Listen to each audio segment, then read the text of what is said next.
You're looking for waiver wire help? I got some good news and some bad news. The good news is we're coming off a crazy week 7. We had 10 different teams score over 30 points. Some rookies had their best game. A lot of interesting names worth adding. The bad news is you're going to need help because we have now 6 teams that are on bye heading into week 8. And of course, we got more injuries. So you're going to need to go digging for some help on the waiver wire. I'll tell you who is actually worth picking up. First, we're going to ask for your help. You can help us get to our goal of 100K subscribers. Click that subscribe button if you haven't already. We definitely want you to be part of this. Well, you knew it was going to be a crazy week when it started with an actually great game on a Thursday night involving two 40-plus-year-old quarterbacks. Of course, Flacco and Rodgers. How could we top that? And yet there were a couple of games that did. A lot of points scored here. But before we get to the pickups and the good news, let's start with the injuries because you know everything relies on this. So the first game on Sunday was in London, Jags and Rams, and it wasn't much of a contest. The Rams rolled, and the Jaguars kept doing Jaguar things, and by that I also mean BTJ looking like he had been most of the season. Just when we thought he was turning a corner, no, he had the dropsies again, another subpar game, but also an injury. Now this one's weird because it wasn't obvious, and in fact you saw there was very little contact when he started grabbing his shoulder, but the concern here is the fact that this is a shoulder he's had trouble with since college, and it's hard to tell what the severity is. But well, on the one hand, the Jags are going to be on bye this next week, so he'll have time to recover. You don't really need to worry about this. You do have other things you need to worry about with BTJ though, so I have a feeling, just going to take a guess here, that maybe Brian Thomas Jr. made the panic video. You might want to see exactly what Chris has to say there. Of bigger concern, quarterbacks, starting of course with Jaden Daniels in Washington. Now this one, you know, has at least some level of severity because he left the game, did not return. So we were treated to Marcus Mariota not leading a comeback against that Cowboys defense. If it's going to be Marcus Mariota next week, and that's your replacement option, no thanks. On the road against the Chiefs, look, Mariota can be serviceable sometimes. This isn't one of those times. I'll give you some quarterback options later on that you want to pick up instead. Now, Daniels is scheduled to have an MRI on Monday, so I don't want to say too much about this right now. We'll find out more, of course, as the week goes on. Remember, Daniels already missed a couple games because of a groin issue. Now this is a hamstring. I don't think I need to tell you this could be very similar to Lamar Jackson, who just missed a couple of games with a hamstring issue. So just be prepared to pivot if you've got JD. Now this applies more to Superflex, but Bryce Young had been in some teams' lineups as that Superflex option. No, it's not going to happen this week. Probably he left with an ankle injury, and of course we'll see what the severity is for his as the week goes on as well. But man, even against the Jets, like the Jets couldn't put up big numbers. This offense is now definitely becoming run heavy, so even if Bryce Young is good to go, really hard to recommend him.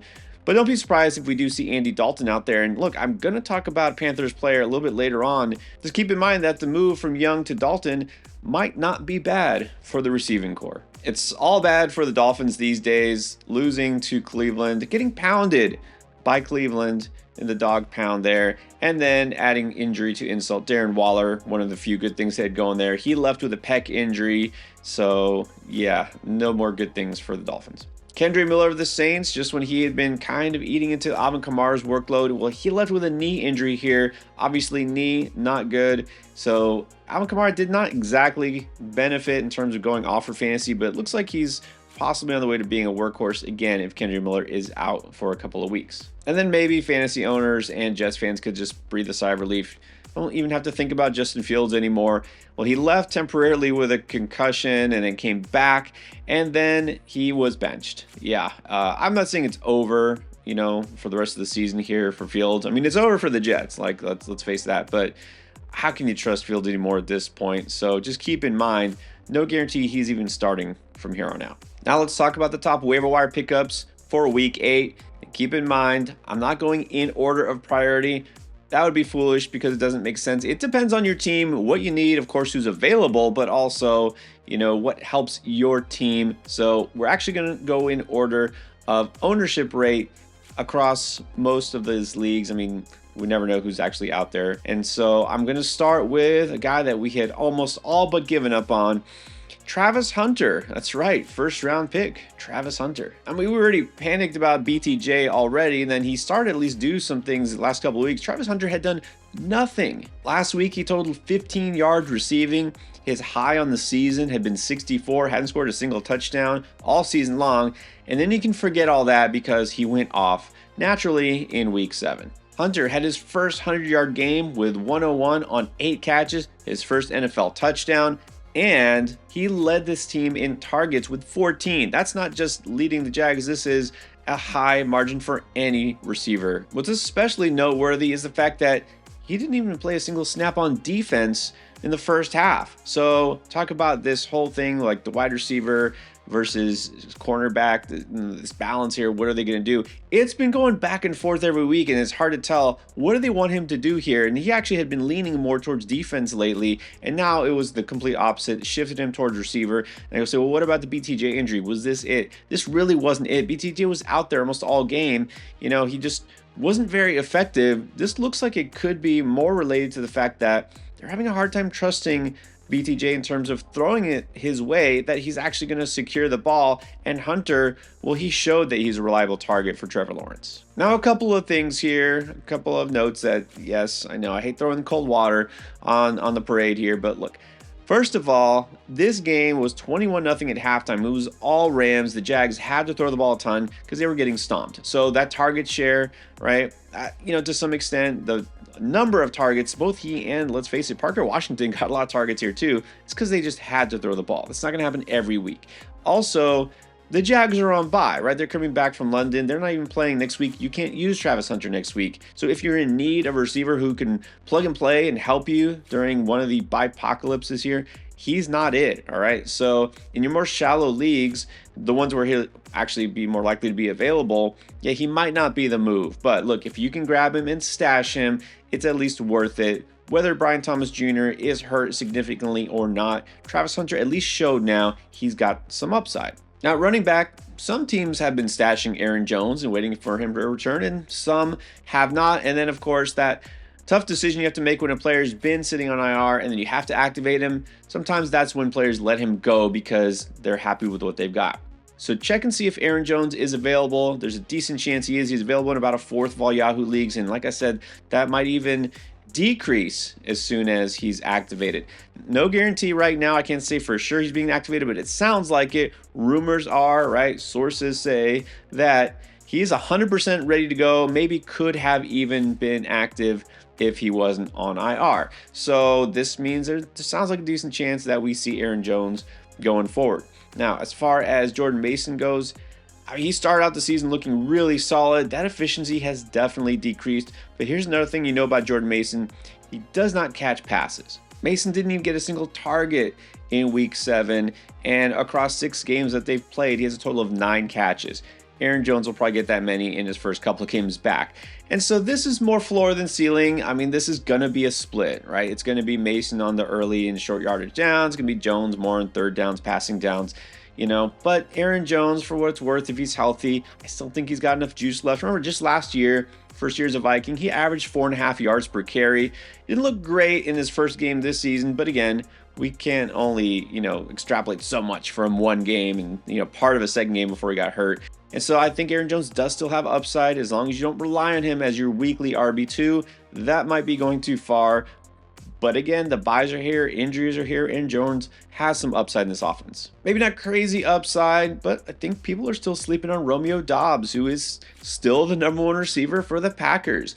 I mean, let's face it, a lot of his value, you feel like is tied to touchdowns, and that makes him a little bit boom bust. He has been less boom bust lately. In fact, he's been pretty solid and consistent over the past 3 weeks now. For 3 straight games, Doubs has gotten at least 8 targets and 5 catches. That's a high floor in PPR, 5 catches or more in every game. And he does have 3 touchdowns in a 3-game span, technically, although all 3 of them came in one game. But he does get targeted in the red zone, that's for sure. So when the Packers have a better matchup, yeah, Doubs does have some upside as well. Now, I know I just talked about Christian Watson on the way back. He didn't play this week. Maybe he returns. but we also have to temper expectations. They're not going to put Watson out there, running a route on, like 80% of the snaps here, or anything like that. He's going to be eased in because Christian Watson is made of glass. And so he'll be a minor factor, maybe down the line more of a factor, but Dobbs is the number one target on a really good team. And I'm recommending him here this early because if you need somebody during this heavy bye week, it's a great matchup against a Pittsburgh defense that is pretty clearly bad, but especially against the wide receiver. In 7 games so far, they've allowed 7 different receivers to go for 90 plus yards. And then this recommendation is also a reminder to always check the waiver wire, not just for these new names that pop up that I'm about to get to, but for some players that might have been dropped that shouldn't have been, and that includes at tight end Dalton Kincaid, and to a lesser extent Khalil Shakir at wide receiver. But look, if you need a tight end, which a lot of you still do, Kincaid has shown that he's possibly having his breakout season, at the very least, definitely on the way to his best season so far. He had his bye last week. Some owners had that decision to make in more shallow leagues generally. Also, he was dealing with an injury the previous week, so some people just made that move, like, I'm not going to deal with this. You should deal with it because Dalton Kincaid has been really good this season. On a per game basis in PPR leagues, Dalton Kincaid is the tight end 6 in points per game scoring. I mean, this is a guy you can pretty much just play every week. Sure, there's ups and downs.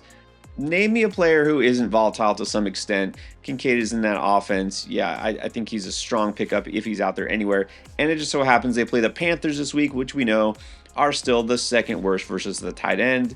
Sure, they didn't give a big game to Mason Taylor, but then again, this is a slight difference between the Jets offense and the Bills offense. So some of those players may not be available in your league. I almost guarantee these are, unless you're in a crazy deep competitive league. So here we go. These are the players you're going to have to look for and try to add. And let's start with a couple of rookie running backs. And these are not names that we really expected to be talking about at this point of the season.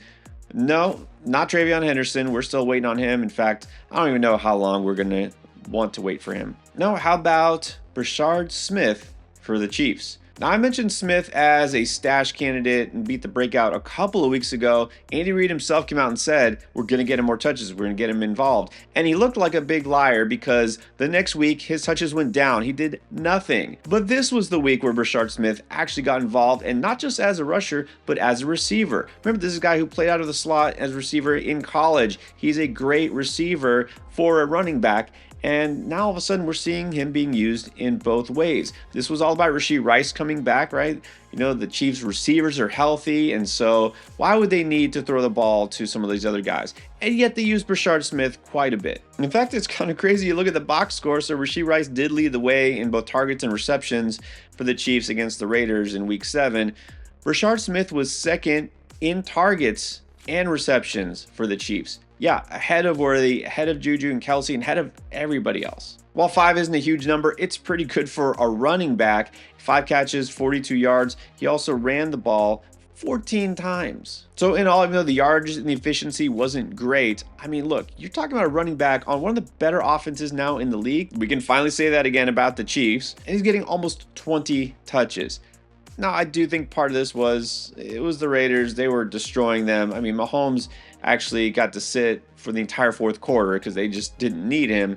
And so, sure, part of it was they were able to do this. It wasn't a super close competitive game, but man, still, you could just not ignore all these touches from an explosive young player. And Kareem Hunt, meanwhile, taking the backseat, only 4 carries. I hope this continues. I can't promise it continues, but it's worth finding out if you want to stash Brashard Smith and see.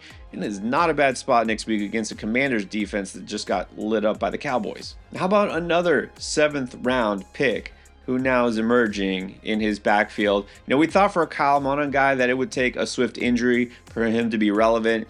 Apparently not. All it took was a bye week. Yeah, since the bye, the Bears, they figured out their identity. It's not Caleb Williams just slinging it. It's not him running around behind the line of scrimmage here and trying to figure out who's open downfield.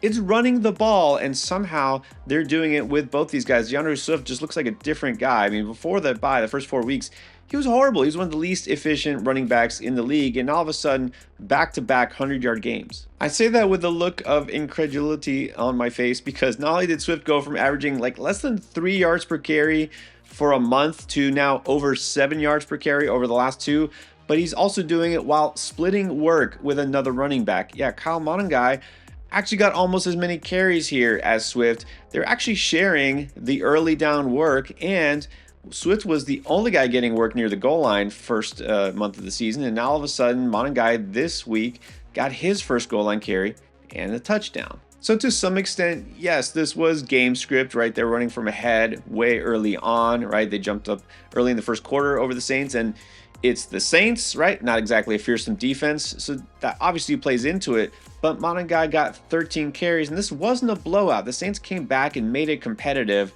But the fact is, like I said, Monangai wasn't just getting garbage time work. I mean, he was getting almost near even split with Swift throughout this game. But moreover here, the Bears are just running the ball with authority. That offensive line, remember, they revamped in the offseason. They paid big to get some help on the O-line. They needed it.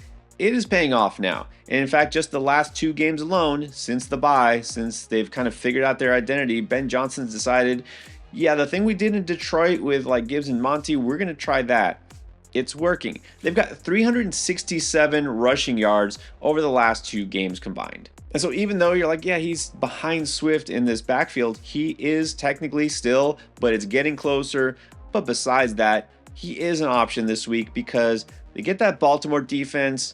I really doubt after the bye that Baltimore all of a sudden is going to be a team that shuts down the run. They're still one of the worst overall, one of the worst against the run. And even the next week, they get that Cincinnati defense. So this is a good time to pick up Kyle Monangai. Now on the surface, it might seem like a terrible time to pick up a Panthers wide receiver. Bryce Young, their starting quarterback, just got hurt. And they have to play the Buffalo Bills next week, who will be fully rested.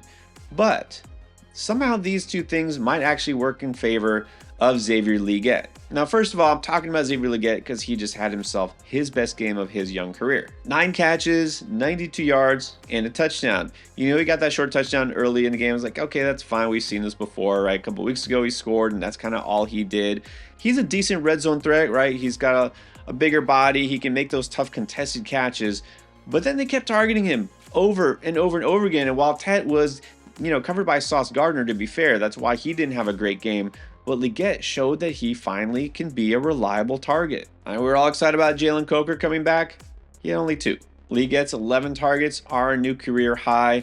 And look, this is a player that we were both pretty high on in the preseason. We're pretty high on this Carolina offense in general. It's starting to come together. Now, as far as Young goes, again, he's been okay.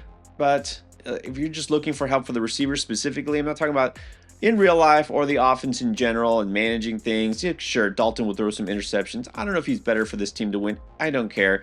I want who's going to help my fantasy team out. And Dalton, as a veteran pocket passer, he's going to sling it. He is not going to scramble and take off like Bryce Young does. And this might help Legette and the receivers get more targets. And as far as that matchup against Buffalo, sure, they might get rolled. At the very least, I don't feel great about Carolina winning. Doesn't matter. If they are down to Buffalo, they're going to have to throw the ball more. Carolina has become one of the more run-heavy teams in neutral situations because Rico has been good. Chuba is back. They'll try to run it early. They may not be able to run it in the second half. So I think Legette now does have some interest, despite the fact that it might look like it's not a good spot for him.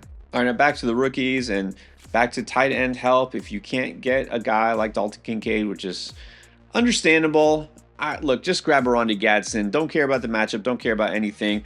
Just look at the numbers here. I'll admit, I thought, well, maybe last week was more because Quentin Johnson was hurt. It was that kind of reunion thing with the Dolphins, his dad's former team. And no, Ronnie Gadsden is just officially a thing now. Somehow led the Chargers in receiving on a day where Justin Herbert threw for 420 yards. Ronnie Gadsden had a large portion of that, 164 yards for the rookie tight end. And he scored a touchdown, and he was among the target leaders. It wasn't just on one big play. I mean, he just kept going back to him over and over and over again. And Quentin Johnson played, right? It's not like this guy was out. They had all 3 of those receivers. And I mean, sure, to some extent, they were all great in this game because they threw it so much. And the Chargers will probably not be playing from behind this early, this often, but still, it almost doesn't matter. If Gadsden is going to put these kind of numbers, he has this kind of upside on an offense that, can do this at times. Yeah, I mean, you've got to think about Gadsden as now one of the more high ceiling options that is out there. All right, here comes the quarterback help. I mean, obviously, if we have no JD and again, so many teams that are off this week, You've got some good options, and I'm going to start with the obvious one. All right, Jackson Dart, you got it. You got me. Beating Philadelphia in prime time. All right. Almost beating the Broncos on the road, but putting up big numbers. Now back-to-back games with 20-plus fantasy points. I mean, look, do you really need to look elsewhere if he's out there on waivers? He gets the rematch with the Eagles this week. We'll see how that goes. You know, I would think, well, this would be one of those games where the Eagles are looking for payback. The defense is getting better. That defense does not look better, right? It did not look a whole lot better this week. They just gave up 300 yards passing to Carson Wentz. Like, Wentz isn't the worst quarterback these days, but Dart has that rushing upside. Wentz doesn't. It's Philadelphia defense and offense is not exactly what we were seeing last year. We've seen that Dart, almost it doesn't matter here. If he can do what he did against Denver, again, on the road, one of the best defenses out there. He had his first 3 touchdown passing game. And of course, as far as running, I mean, he's now run for a touchdown in 3 of the last 4 games. So I'm done caring about the matchups here. If Jackson Dart's available, he's your first choice. And if he's not, you've got a great option just waiting for you with Joe Flacco. No sarcasm whatsoever in that comment. Honestly, how can you not just say, look, it wasn't Joe, it was the Browns. We're seeing vintage Flacco now that he's with Cincinnati, and it makes things easier when you got Jamar Chase out there wide open every time. And T. Higgins. Look, his first game as a Bengal, of course, he struggled. It was his first game there. He just got there like a couple days ago, and he got to face the Packers defense. That was a brutal spot for him. But in his second game, 342 yards, 3 touchdowns, and sure, the Steelers' defense is pretty bad as well. But come on, you cannot just discount what Flacco has done. You definitely can't discount the matchup this week. It's a revenge game, I guess. Joe Flacco gets to face one of his former teams. It's the Jets, who, yes, are officially the worst team in the NFL. And so, like I will say, on the one hand, you don't expect a shootout like last week. At least Aaron Rodgers and the Steelers were able to keep pace, and they may not have to pass the ball a lot just to win this game, but they will anyways. Cincinnati right now on the season is first in pass play percentage and 7th highest in terms of pass rate over expectation. They are not just going to sit back and run the ball, because that's not what they do. So they will pass enough. Joe Flacco is going to have you a pretty high floor, and now we can say, once again, a high ceiling. Those are your top waiver wire options heading into week 8. You're going to need help, and of course things change throughout the week. That's why we do the live streams almost every single day. So if you haven't yet, not only hit subscribe, turn on notifications so you know when we go live and new videos drop, which is every single day. And everything you need to help win this week is going to be right here.